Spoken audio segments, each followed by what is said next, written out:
Welcome! If you've ever wondered how to quickly clear all the passwords you saved in Google Chrome in just the last day, you're in the right place. Maybe you logged in on a shared computer, or you just want a fresh start. Today, I'll show you the fastest and safest way to clear only the passwords saved in the last 24 hours. No need to wipe everything else.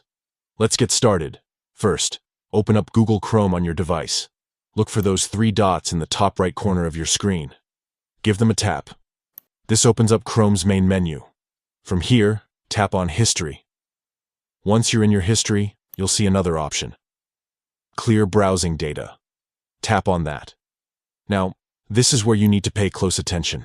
A new window will pop up with different options for what you can clear. You're looking for saved passwords. Make sure only this option is selected. This ensures you're not deleting your browsing history, cookies, or anything else by accident. Next, look for the time range setting. By default, it might be set to all time, but you want to change it. Tap on Time Range and select Last 24 hours. This will make Chrome delete only the passwords you've saved in the past day. Once you're sure everything is set, saved passwords checked, Last 24 hours selected, go ahead and tap Clear Data. Chrome will process your request, and just like that, any passwords saved in the last day are gone. This method is perfect if you've logged into accounts on a friend's device, a public computer, or just want to keep things tidy without losing older passwords you still need. If you found this guide helpful, don't forget to like and subscribe for more quick tech tips. And if you have questions or want to see more tutorials like this, drop a comment below. Thanks for watching, and see you in the next video.